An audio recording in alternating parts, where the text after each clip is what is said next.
वासुदेवाय। मेरे बांके बिहारी लाल तू इतना ना करिए श्रृंगार, नज़र तो है लग जाएगी, नज़र तो है लग जाएगी। मेरे बांके बिहारी लाल तू इतना ना करियो श्रृंगार, नज़र तो है लग जाएगी, नज़र तो है लग जाएगी। तेरी मुरलिया पे मन मेरा अटका, तेरी मुरलिया पे मन मोरा अटका, प्यारा लगे तेरा पीला पटका, तेरी टेढ़ी मेढ़ी चाल तू इतना ना करियो श्रृंगार, नज़र तो है लग जाएगी, नज़र तो है लग जाएगी। मेरे बांके बिहारी लाल तू इतना ना करियो श्रृंगार, नज़र तो है लग जाएगी, नज़र तो है लग जाएगी। तेरी सूरतिया पे मन मेरा अटका, प्यारा लगे तेरा नीला पटका, तेरे घुंघरू वाले बाल तू इतना ना करियो श्रृंगार, नज़र तो है लग जाएगी, नज़र तो है लग जाएगी। मेरे बांके बिहारी लाल तू इतना ना करियो श्रृंगार, नज़र तो है लग जाएगी, नज़र तो है लग जाएगी।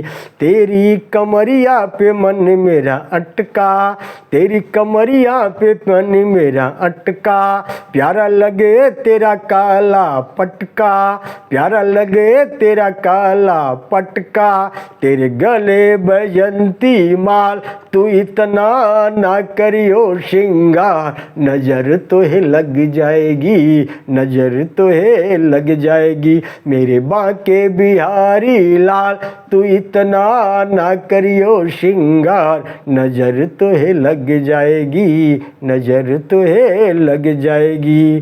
तेरी पायलिया पे मन मेरा अटका, तेरी पायलिया पे मन मोरा अटका, मीरा को लग गया तेरा चस्का, मीरा को लग गया तेरा चस्का, तेरे चरणों में जाऊं बलिहार तू इतना ना करियो श्रृंगार, नज़र तो है लग जाएगी, नज़र तो है लग जाएगी। मेरे बांके बिहारी लाल तू इतना ना करियो श्रृंगार, नज़र तो है लग जाएगी, नज़र तो है लग जाएगी। बुद्ध जी कहते हैं, योग कहकर सभी महात्मा मुनीश्वर वहीं अंतर ध्यान हो गए। ध्रुव भी भगवान वासुदेव के मन में मन लगाकर तपस्या के लिए चला गया। ध्रुव मधुवन में यमुना के तट पर मुनियों की बताई हुई पद्धति से उस मंत्र का जप करने लगा। राजकुमार ध्रुव तप के प्रभाव से तत्काल ही हृदय में कमल नयन को प्रकट प्रत्यक्षवत देखा। उनकी आकृति बड़ी दिव्य थी। भगवान के दर्शन से उसका हर्ष बढ़ गया। वह राजपुत्र पुनः बड़े उत्साह से उस मंत्र का जाप करने लगा। भूख प्यास वर्षा आंधी गर्मी दैहिक दुखों में भी कोई भी उसे नहीं व्यापा। राजकुमार का मन अनुपम आनंद महासागर में गोता लगा रहा था। अतः उस समय उसे अपने शरीर की भी सुध नहीं रह गई थी।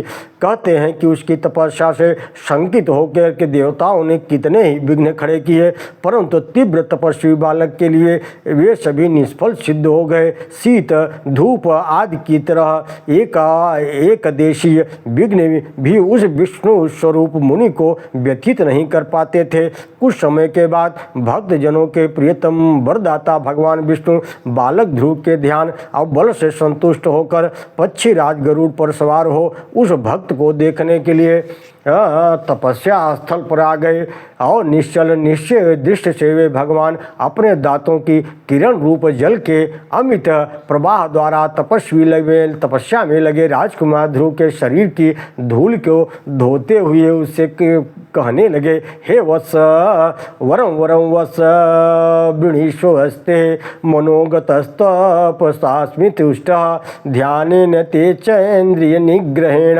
मनोनिरोधेन तु तु दुष्करेण शृण्वन् वचस्त सकलं गंभीर मुनिलिप्ताश्च सहसा सदर्श से चिंत्यमानं त्वमेव मूर्ते पुरस्थितं ब्रह्म चतुर्भुजं च।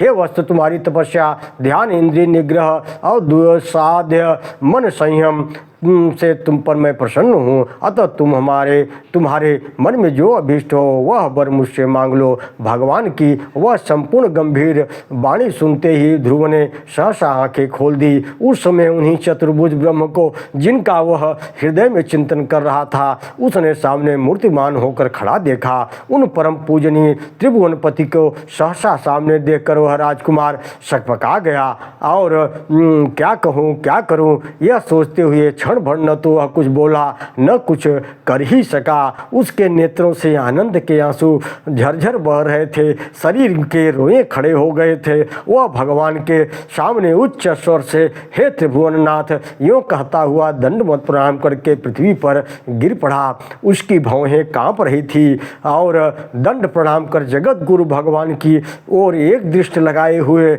आनंदातिरेक से चारों ओर लोटपोट होकर देर तक रोता रहा। नारद, सनंदन, सनत कुमार आदि अन्य योगी जिन योगीश्वर का श्रवण कीर्तन स्तवन करते रहते हैं, जिनके नेत्र करुणा के आंसुओं से भीगते हुए थे, उन्हीं कमल लोचन भगवान को आज ध्रुव ने प्रत्यक्ष देखा। उस समय चक्रधर भगवान ने अपने हाथ से पकड़कर ध्रुव को उठा लिया। इतना ही नहीं, उन्होंने अपने दोनों कोमल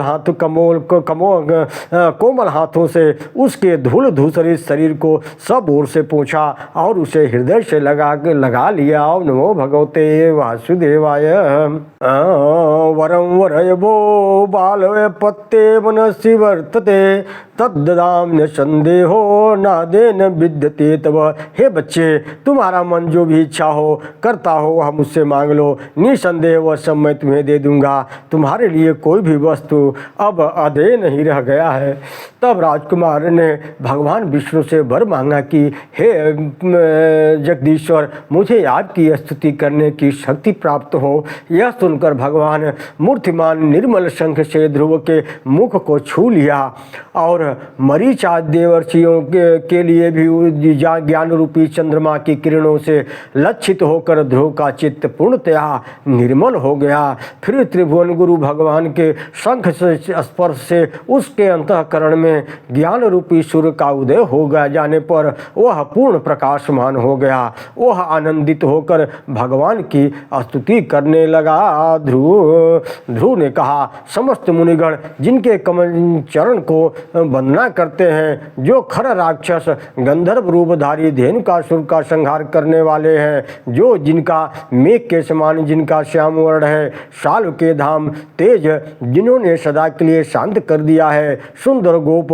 वनिताओं के अत्यंत विनयवश नूतन प्रेम रसमय रासलीला को प्रकट किया है, उससे मोहित होने वाली देवनीताओं के अंतःकरण में भी आनंद का संचार किया है, जिनका आदि और अंत नहीं है, जिन्होंने अपने निर्धन मित्र सुदामा को धीरतापूर्वक दैन्य दुख से उद्धार किया है, देवराज इंद्र की प्रार्थना से जिन्होंने उनके शत्रु पक्ष को पराजित किया है, ऋक्षराख राज जामवान की गुहा में प्रवेश करके खोई हुई श्यामबंतक मणि को लाकर जिन्होंने अपने ऊपर लगे हुए कलंक रूप दुरित को दूर करके त्रिभुवन का भार हल्का किया है, जो द्वारकापुरी में नित्य निवास करते हैं, ऐसे मुरलीधर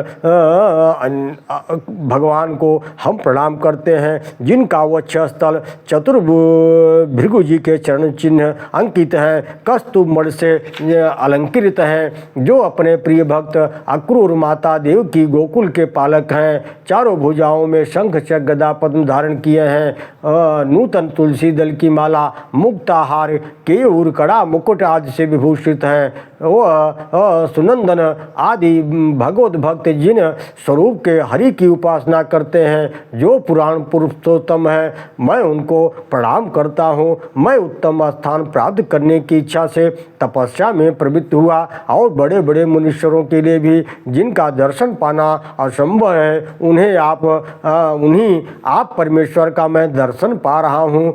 हे देव, आज मैं मोक्ष के कारणभूत आप परमेश्वर की शरण में आ पड़ा हूँ। अब बाह्य विषय मुझ सुखों की मैं नहीं भोगना चाहता।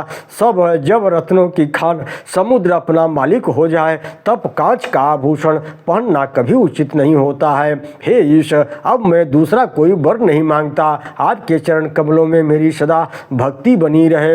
हे देव देवेश्वर, मुझे यही वर दीजिए। मैं बारंबार आपसे यही प्रार्थना करता हूँ। भगवान बोले, हे ध्रुव ने विष्णु की आराधना करके क्या पा लिया? इस तरह का अपवाद अगर लोगों में फैल गया तो हमारी अब कीर्ति होगी। इसके लिए तुम अपनी अभीष्ट सर्वोत्तम स्थान को ग्रहण करो।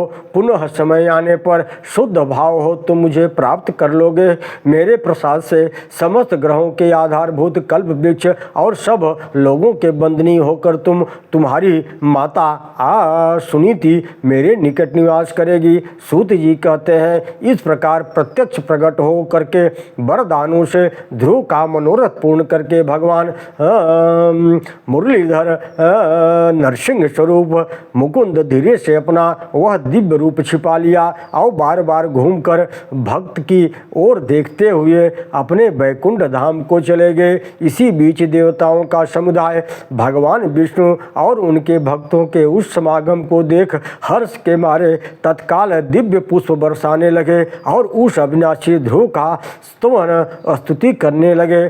सुनीत कुमार ध्रुव आज श्री और सम्मान दोनों से संपन्न होकर देवताओं का भी वंदनीय हो गया और शोभा पा रहा है। यह अपने दर्शन तथा गुण कीर्तन से मनुष्यों की आयु यश लक्ष्मी की भी वृद्धि करता रहेगा। इस प्रकार ध्रुव भगवान विष्णु के प्रसाद से दुर्लभ पद पा गया। यह कोई आश्चर्य की बात नहीं है। उन गरुण वाहक भगवान के प्रसन्न हो जाने पर भक्तों के लिए कुछ भी दुर्लभ नहीं रह जाता है। ओम नमो भगवते वासुदेवाय।